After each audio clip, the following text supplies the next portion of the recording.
عليكم ورحمة الله وبركاته.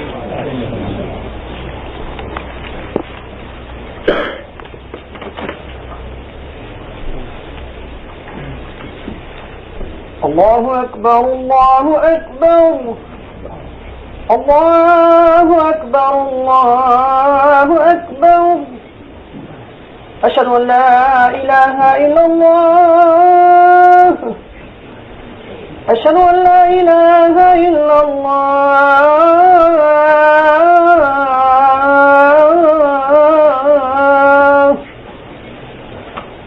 أشهد أن محمدا رسول الله أشهد أن محمدا رسول الله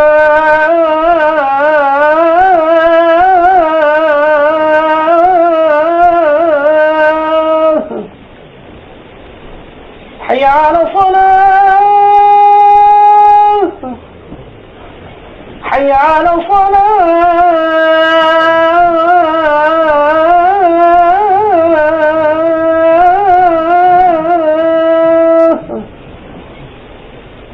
حي على الفلاح حي على الفلاح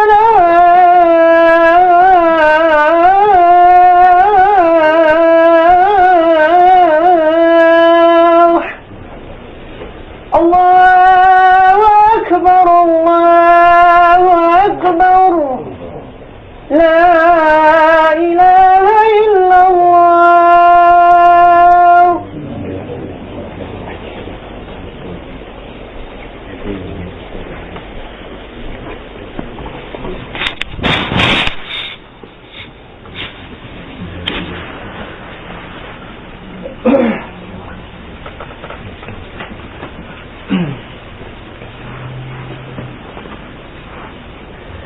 بسم الله الرحمن الرحيم. إن الحمد لله نحمده ونستعينه ونستغفره ونعوذ بالله من شرور أنفسنا ومن سيئات أعمالنا.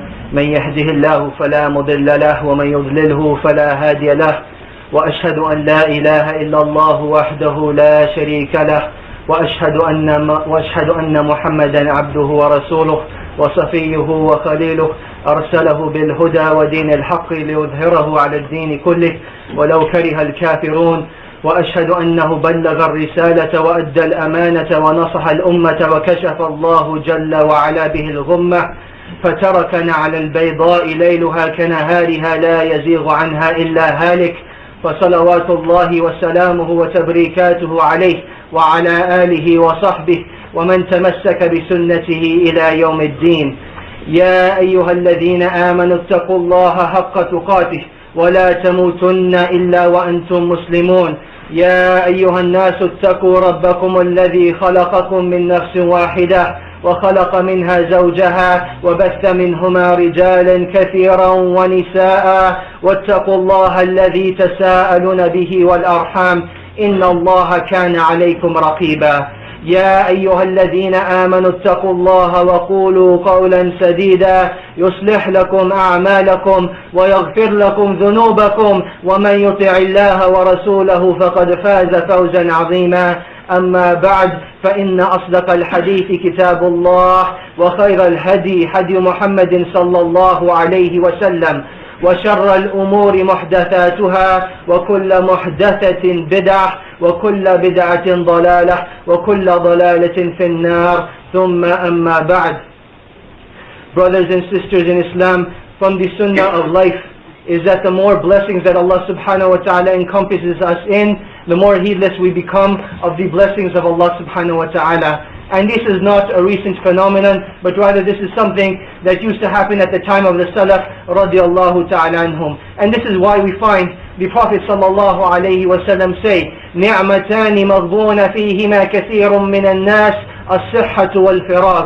That the Prophet sallallahu alayhi wa sallam said that two blessings that a lot of mankind are heedless of, two blessings a lot of mankind are heedless of, are good health and free time. And upon this day, in the midst of the summer, in the midst of the nice weather, all of us, by the praise of Allah subhanahu wa ta'ala, are in good health. And all of us, by the blessings of Allah subhanahu wa ta'ala, are alive and able to make use of our time. So let us take a moment, bi'idhnillahi ta'ala, brothers and sisters, and reflect on how we spend our time. The importance of time is hidden from no one. We all know the importance of time. Look at the racers in the Olympics. Ask them the importance of 1 millisecond. The difference between first and second is that of a millisecond. Ask a person who misses a train or a plane the importance of 5 minutes, and he will be able to explain it to you. But brothers and sisters, these explanations are nothing in front of the explanations of Allah subhanahu wa ta'ala.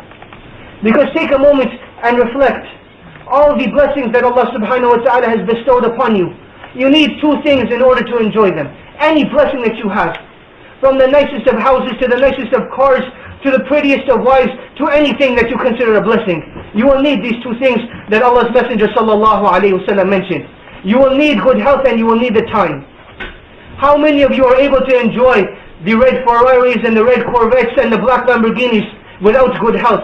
How many of you are able to enjoy them without time?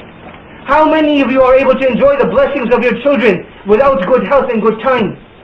Allah's Messenger sallallahu alayhi wa sallam informed us and warned us against this, so take heed, brothers and sisters. Now let us reflect how Allah subhanahu wa ta'ala informs us about the importance of time. Allah subhanahu wa ta'ala, in His infinite knowledge and wisdom, He swears and takes an oath by nothing except that which is of the utmost importance. So brothers and sisters, take a moment and reflect upon Juz Amma and see how many of the surahs start by time. Allah subhanahu wa ta'ala says, Wal Asr, by time. Allah subhanahu wa ta'ala is swearing. And Allah subhanahu wa ta'ala says, Wal Duha, when the sun is at its high point, Allah subhanahu wa ta'ala is swearing by this time. And Allah subhanahu wa ta'ala says, Wal Fajr, Allah subhanahu wa ta'ala is swearing by the dawn. This is Allah subhanahu wa ta'ala, the most wise and the most knowledgeable, the one whose wisdom knows no limits. Allah subhanahu wa ta'ala swears by these things. So indeed, they have to be of the utmost importance. But the importance of time does not stop with Allah subhanahu wa ta'ala, but rather the Prophet sallallahu alayhi wa sallam continues, and he informs us with a very eloquent hadith, summarizing what we need to be cautious and aware of, when he sallallahu alayhi wa sallam said, لا تزول قدم عبد يوم القيامة حتى يسأل عن 4 خصال، عن عمره فيما أفناه، وعن شبابه فيما أبلاه، وعن ماله من أين اكتسبه وفيما أنفقه، وعن عمله وعن علمه وماذا عمل فيه. Allah's Messenger sallallahu alayhi wa sallam, he said that the 2 feet of Adam will not move on Yawm al-Qiyamah. Your 2 feet will not move on Yawm al-Qiyamah until you are asked of 4 things. You will be asked on your life and how you spent it. And you will be asked about your youth and what you did with it. And you will be asked about your wealth. Where did you earn it? And where did you spend it? And then you will be asked about the knowledge that Allah subhanahu wa ta'ala gave you. What did you do with it? Brothers and sisters, after hearing such a hadith, will we not fear that stance, that station on Yawm al-Qiyamah, where we are in front of Allah subhanahu wa ta'ala, and we are trembling out of fear, yet our feet are unable to move until we answer these questions adequately and appropriately? Are you ready to answer these questions in front of Allah subhanahu wa ta'ala when He asks you, what did you do with your life, O my slave? And He asks you, what did you do with your youth?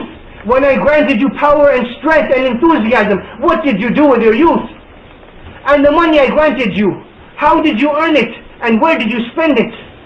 Did you earn it in a haram means, by selling alcohol and by selling drugs and by selling cigarettes? Or did you earn it in a halal manner by selling those things and doing those things which Allah subhanahu wa ta'ala has permitted? And how did you spend your money? Did you spend it upon your children and your family like they deserve? Or did you take it and spend it at the casino in the worst and most despicable of manners? Brothers and sisters, are you ready to answer Allah subhanahu wa ta'ala? And then lastly, He will question you about the knowledge that He granted you. Each and every one of us has knowledge of Islam. We're not ignorant of it. Yet it is our very desires that conquer and diminish our souls and do not allow us to worship Allah subhanahu wa ta'ala a worship that He is most deserving. So now question yourselves, brothers and sisters, the knowledge of Islam that you have, are you implementing it or not? And this life that Allah subhanahu wa ta'ala has given you, are you taking advantage of it or not? And the wealth that Allah subhanahu wa ta'ala has bestowed upon you, are you taking advantage of it or not? And the reminder of Allah's Messenger sallallahu alayhi wa sallam doesn't end over here, but rather he mentions in a hadith narrated by Abdullah ibn Abbas, Habr al-Ummah, Tarjuman al-Quran. These were the titles given to Abdullah ibn Abbas, the ocean of knowledge, the scholar of this ummah, and the one who translates the Quran or interprets it. These were the titles given to Abdullah ibn Abbas, and he narrates this noble hadith when he says, اغتنم خمسا قبل خمس شبابك قبل حرمك وصحة قبل سقمك وغناك قبل فقرك وفراغك قبل شغلك وحياتك قبل موتك. Allah's Messenger sallallahu alayhi wa sallam has said, take advantage of 5 things before 5 things. Allah's Messenger sallallahu alayhi wa sallam said, take advantage of your youth before you become old, and take advantage of your good health before you become sick, and take advantage of your wealth before you become poor, and take advantage of your free time before you become busy, and take advantage of your life before you die. Brothers and sisters, these are the very words of our beloved Prophet Muhammad sallallahu alayhi wa sallam. Indeed, the one who was sent as a light to this ummah, the one who was sent as a bearer of glad tidings and as a warner, he is warning us, yet advising us at the same time, that take advantage of these 5 things. So now, in the summer, when you guys are on vacation, and you have all the time that you need to spend it as you will and please, will you not reflect upon this very hadith, where Allah's Messenger sallallahu alayhi wa sallam is advising you wholeheartedly that take advantage of your life, take advantage of your time, take advantage of your good health, for indeed you will be asked about it in front of Allah subhanahu wa ta'ala. Allah subhanahu wa ta'ala, He tells us explicitly in the Quran what our purpose is in life. Allah subhanahu wa ta'ala says, أَفَحَسِبْتُمْ أَنَّمَا خَلَقْنَاكُمْ عَبَثًا وَأَنَّكُمْ إِلَيْنَا لَا تُرْجَعُونَ. Does mankind think, do you think that Allah subhanahu wa ta'ala created you without a purpose? Do you think that He created you without a reason, and that you shall not return to us? Allah subhanahu wa ta'ala asks this rhetorical question so that we may take heed. Don't be foolish in deceiving yourself that you may think that you are here in this dunya to enjoy this worldly life. No, but rather Allah subhanahu wa ta'ala created you for His worship. Allah subhanahu wa ta'ala explicitly says, وَمَا خَلَقْتُ الْجِنَّ وَالْإِنسَ إِلَّا لِيَعْبُدُونَ, that I did not create mankind and the jinn not to enjoy this life, not to drive their cars, not to work like workaholics 24 hours a day, but rather to worship me, to worship Allah subhanahu wa ta'ala, the one who creates us and sustains us. Brothers and sisters, our worship is not restricted to salah and siyam, but even the work that we do at our jobs can become an act of ibadah if we seek a halal rizq for our families. Even the spending of our time with our children can become an act of ibadah if we seek their love and we seek to give them that nurturing and cultivation that they need and desire. They can become acts of ibadah. So do not think that Allah subhanahu wa ta'ala has placed any hardship upon you, but rather He has facilitated paradise for you, and it is up for your grabbing to take. It is up to you to decide what you do with your time and with your good health. So now, we're often reminded of the great examples of our predecessors. Let us take a moment and reflect upon some of their sayings. Umar ibn al-Khattab al-Faruq radiyallahu ta'ala anhu, he said, إِنِّي لَأَكْرَهُ أَنْ أَرَى أَحَدَكُمْ سَبَحْلَلًا لَا فِي عَمَلِ الدُّنْيَا وَلَا فِي عَمَلِ الْآخِرَةِ. Umar radiallahu ta'ala anhu, he said that I hate to see any one of you wasting their time doing absolutely nothing. Not doing an action of this dunya where you are benefited, nor doing an action of the akhirah that you are benefited. Brothers and sisters, how many hours do we spend fixing our gardens and our front lawns? Ask yourself this question. While you're busy taking care of your yard and your lawn in this dunya, who is taking care of your yard and lawn in the akhirah? While you're busy fixing and repairing your house in this dunya, who is going to be building your house in the akhirah? While you're busy enjoying the pleasures and exquisite joys of this dunya, who will enjoy the exquisite pleasures of the akhirah? If you leave yourselves to this dunya, you will have no share of the akhirah, but rather you can have the akhirah and the dunya by doing your actions for the sake of Allah subhanahu wa ta'ala. So take advantage of that. And then you have Al-Hasan al-Basri radiallahu ta'ala anhu, the great scholar of Islam, the Imam of the Tabi'een, who said, إِنَّمَا أَنْتَ أَيَّامٌ فَإِذَا ذَهَبَ يَوْمٌ ذَهَبَ بَعْضُكَ. That he said, indeed you are a number of days. Indeed you are a limited number of days. So if one of your days goes by, then know that part of you has gone as well. So brothers and sisters, take advantage of this opportunity while you are here in the summer, while you are here on this holiday, while you are here just enjoying yourselves, that turn even your permissible acts of this dunya into acts of worship through righteous intentions. Do not become heedless of this matter. Do not become heedless, for indeed it will come back to bite you on Yawm al-Qiyamah. Just like Allah's Messenger sallallahu alayhi wa sallam has said, that your feet will not move on Yawm al-Qiyamah until you are asked of those four things. And what were those four things? Your life, your time, your good health, your money and your knowledge. So will you not spend them in a way that is beloved and pleasing to Allah subhanahu wa ta'ala? And then reflect upon this other saying of Al-Hasan al-Basri radiallahu ta'ala anhu, when he said, أدركت أقواما كانوا على أوقاتهم أشد منكم حرصا على دراهمكم ودنانيركم. That he said, I have seen a people, I have seen a nation who were more severe in constraining their time than you are in constraining your dinars and your dirhams.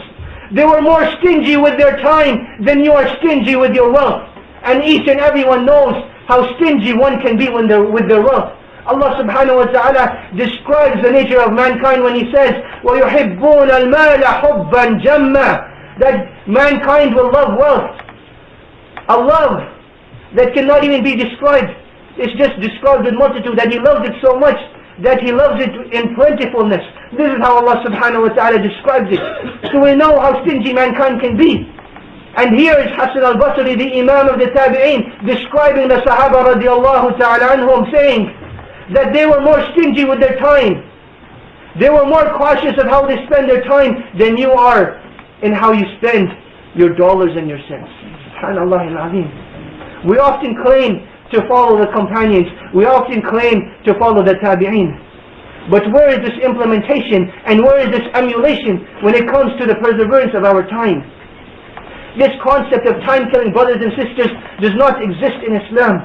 And if you were to take a moment and reflect on how our predecessors spent their time, you would realize this. And before we get to that, let us take two last sayings, bi'idhnillahi ta'ala.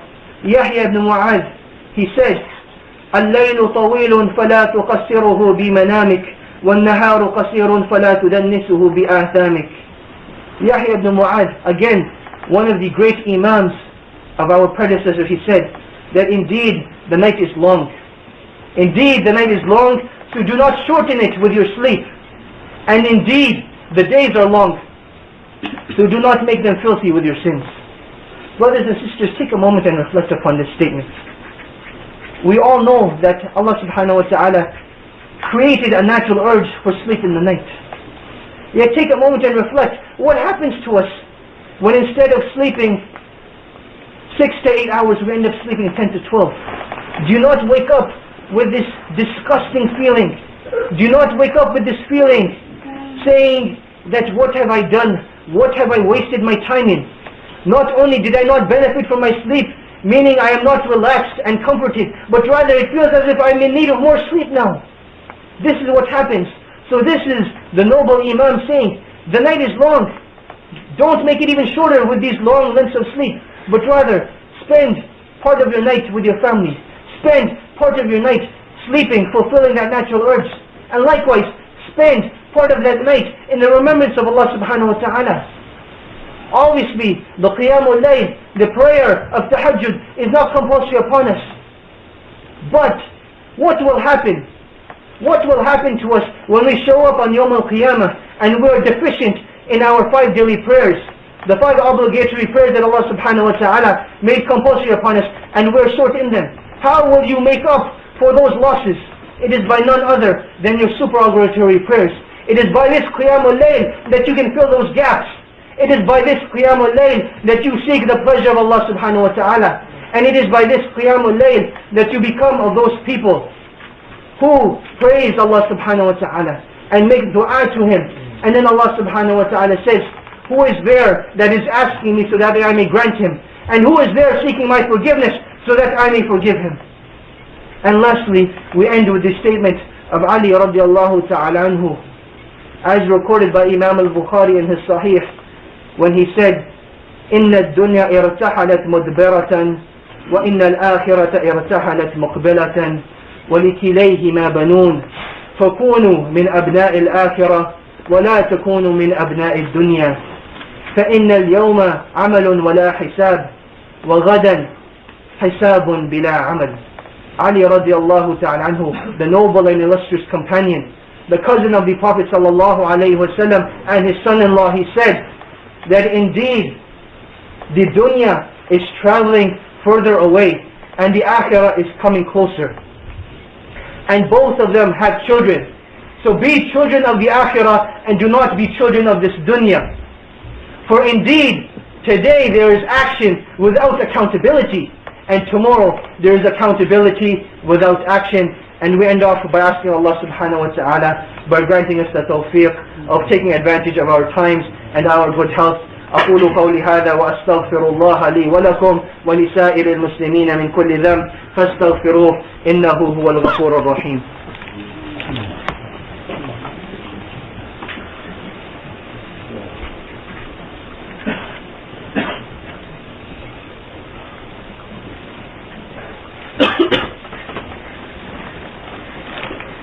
بسم الله الرحمن الرحيم. الحمد لله رب العالمين وصلى اللهم وسلم وبارك على نبينا وحبيبنا محمد وعلى آله وصحبه وسلم. أما بعد. Like I mentioned, we often claim to follow the example of our predecessors. We claim to be of those people who live up to the sunnah of the Prophet sallallahu alaihi wasallam. Yet, sadly, this is an empty claim. Now let us take a moment and reflect upon the actions of our predecessors and how they spent their time. Here we have Amr ibn Dinar, one of these great scholars of hadith. He is describing how he spends his night, and he says, I divide my night into 3 parts. I sleep 1/3 of it, I study hadith 1/3 of it, and I pray to my Lord 1/3 of it. You see that he doesn't even mention his family. He leaves the time for spending with his family during the day while he is busy working, and he leaves the night for what he needs most. Sleep is an urge that we all need to fulfill. Yet, how about the needs of our very soul? How about the need of knowledge? Who will satisfy? Who will quench this thirst and hunger if we don't do it? This is Amr ibn Dinar. And then we see Al-Waqi' ibn Jarrah, the great Imam, the teacher of Imam al-Shafi'i rahimahullah ta'ala, saying that during the night I read 1/3 of the Quran, and then I spend some of my time in salah to Allah subhanahu wa ta'ala, and then up until Fajr I seek istighfar. Now brothers and sisters, if you take a moment and reflect upon these great and glorious individuals. Sufyan al-Thawri rahimahullah ta'ala, he mentions in Sirah Alam al-Nubala, a book by Imam al-Dhahabi rahimahullah ta'ala, that he committed 20 sins. Now if you think, you may be boggled as to how a man can claim he committed 20 sins alone. Yet if you were to take a moment and reflect upon his life, you would see that such individuals were so busy in worshipping Allah subhanahu wa ta'ala. They caught air, but rather they are backed up with action. And now this is one of the Imams, we can safely say that the rest of the Imams were something close to this. Greater or worse, not too far apart. And we mentioned that Waqi' ibn Jarrah, he was from these great Imams. So if he spent a long part of his night seeking istighfar and seeking the repentance and forgiveness of Allah subhanahu wa ta'ala, while he had such minimal sins, then how about us who may commit more than 20 sins a day? Sometimes more than 20 sins an hour. When we walk through the streets of downtown, while we're driving our streets through downtown, we're looking at things that we shouldn't be looking at. We're listening to things that we shouldn't be listening to. We're thinking about things that we shouldn't be thinking about. These are the very sins that we commit in the matter of minutes. And these are the sins that they didn't even commit in lifetimes. Yet they spent the nights in istighfar. Then you have Abdurrahman ibn Abi Hatim, another great scholar of hadith, talking about how he spent his time with his father. Often we talk about how we should be teaching our kids to play basketball and baseball and making them athletes and taking them to the park and just spending their time in these affairs. Yet look at how Abdurrahman ibn Abi Hatim, the great scholar, spent his time with his father. He said, my father would enter the door and I would start questioning him about the deen. And he would eat and I would be questioning him. He would be walking to the masjid and I would be questioning him. He would be going to the bathroom and I would be questioning him. Brothers and sisters, this is how they spent their time. And this is how we realize that they did not become these great individuals by wasting their time and spending their time and limiting their time to worldly affairs alone. But rather, they spent it in the worship of Allah subhanahu wa ta'ala, and they thought of ways of how to get closer to Allah subhanahu wa ta'ala, even through their worldly affairs. And lastly, our noble predecessors, they often used to remind one another. They often used to remind one another with a short surah in the Quran. A surah that most of us recite when we're tired and lackadaisical. Yet, Imam al-Shafi'i rahimahullah ta'ala, he said about the surah, لولا ما أنزل الله حجة على خلقه إلا هذه السورة لكفتهم. That had Allah subhanahu wa ta'ala sent no other proof upon mankind except this surah, it would have sufficed them. What is this surah, brothers and sisters? It is none other than وَالْعَصْرِ إِنَّ الْإِنسَانَ لَفِي خُسْرٍ إِلَّا الَّذِينَ آمَنُوا وَعَمِلُوا الصَّالِحَاتِ وَتَوَاصَوْا بِالْحَقِّ وَتَوَاصَوْا بِالصَّبْرِ. Allah subhanahu wa ta'ala swears by time, and He says that indeed by time all of mankind is in a state of loss. إِلَّا الَّذِينَ آمَنُوا وَعَمِلُوا الصَّالِحَاتِ, except those people who have come with faith and have done righteous deeds. وَتَوَاصَوْا بِالْحَقِّ وَتَوَاصَوْا بِالصَّبْرِ, and they encourage one another and push one another. Upon what? Upon truth and upon patience. For indeed, the truth does not come easily. One has to seek it out. And once one is on its way to seeking this truth, you will bear many hardships. So we need to push and make one another enthusiastic to this. So Allah subhanahu wa ta'ala, He limits success to these things by believing and coming with righteous actions, and by encouraging one another on the truth, and by encouraging one another upon patience. We ask Allah subhanahu wa ta'ala to grant us these noble characteristics and to make us like our predecessors, so that this ummah may return to its glory and honor and respect that it once had. And I remind you all of a great commandment that Allah subhanahu wa ta'ala began with Himself when He said, إِنَّ اللَّهَ وَمَلَائِكَتَهُ يُصَلُّونَ عَلَى النَّبِيِّ يَا أَيُّهَا الَّذِينَ آمَنُوا صَلُّوا عَلَيْهِ وَسَلِّمُوا تَسْلِيمًا اللهم صل على محمد وعلى آل محمد كما صليت على إبراهيم وعلى آل إبراهيم إنك حميد مجيد وبارك على محمد وعلى آل محمد كما باركت على إبراهيم وعلى آل إبراهيم إنك حميد مجيد اللهم اغفر لحينا وميتنا وشاهدنا وغائبنا وصغيرنا وكبيرنا وذكرنا وأنثانا وإذا أحييت أحدا منا فأحيي على الإسلام وإذا توفيت أحدا منا فتوفاه على الإيمان اللهم اشف مرضانا ومرضى المسلمين اللهم اشف مرضانا ومرضى المسلمين اللهم اشف مرضانا ومرضى المسلمين اللهم اعز الإسلام والمسلمين اللهم اعز الإسلام والمسلمين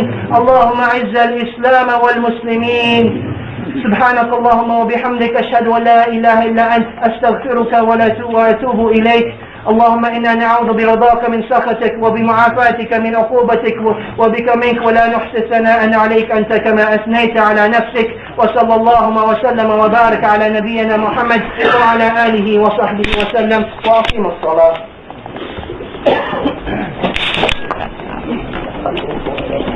الله أكبر الله أكبر أشهد أن لا إله إلا الله أشهد أن محمد رسول الله حي على الصلاة حي على الفلاح قد قامت الصلاة قد قامت الصلاة الله أكبر الله أكبر لا إله إلا الله. Go on the back please, there's a room over there. Go on the back please. Go, there's a room on the back please. Brothers and sisters, strain the lines and fill the gaps. استووا اعتدلوا إن تصويت الصفوف من تمامة الصلاة.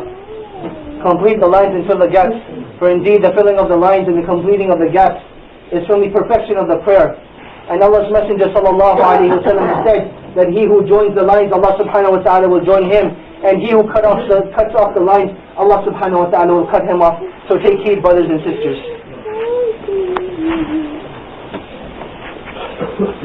Allahu Akbar.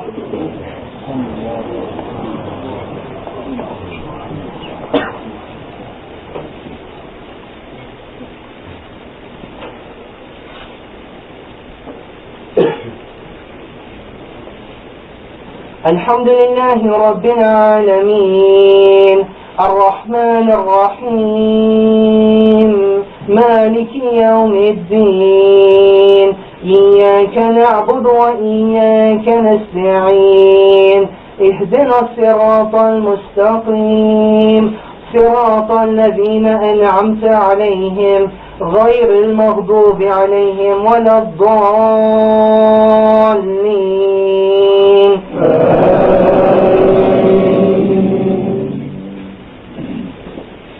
سبح اسم ربك الأعلى الذي خلق فسوى والذي قدر فهدى والذي أخرج المرعى فجعله غثاء أحوى سنقرئك فلا تنسى إلا ما شاء الله إنه يعلم الجهر وما يخفى ونيسرك لليسرى فذكر إن نفعت الذكرى سيذكر من يخشى ويتجنبها الأشقى الذي يصلى النار الكبرى ثم لا يموت فيها ولا يحيا قد أفلح من تزكى وذكر اسم ربه فصلى بل تؤثرون الحياة الدنيا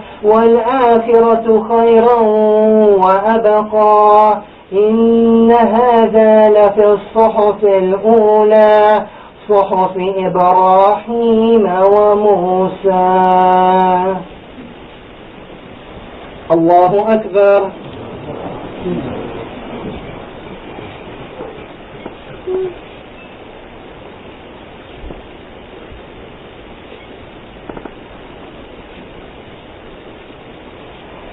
سمع الله لمن حمده.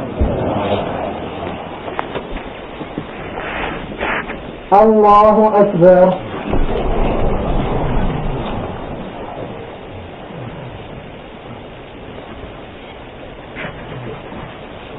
الله أكبر.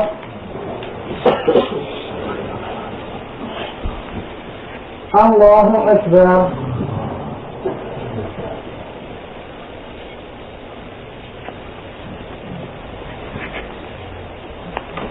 الله أكبر. الحمد لله رب العالمين الرحمن الرحيم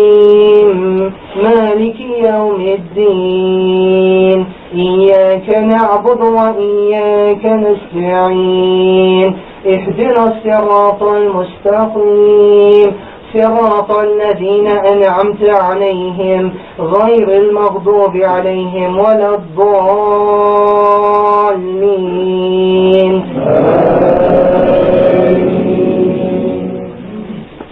والعصر إن الإنسان لفي خسر إلا الذين آمنوا وعملوا الصالحات وتواصوا بالحق وتواصوا بالصبر. الله أكبر.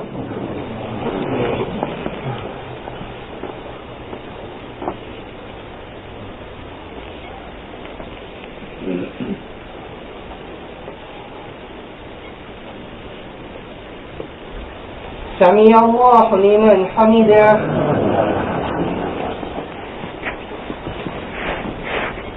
الله أكبر.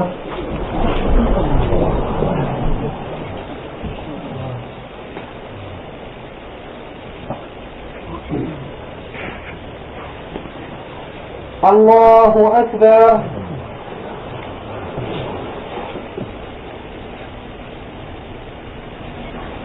الله أكبر.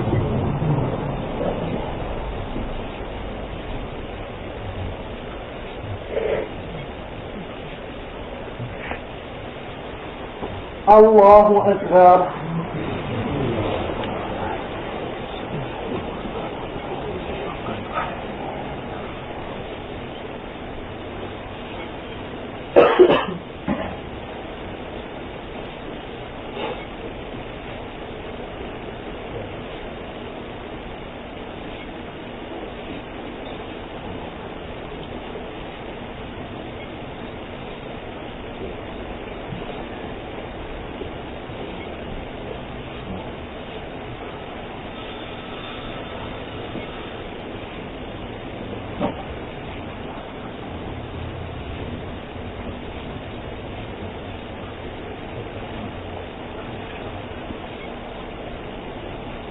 السلام عليكم ورحمة الله.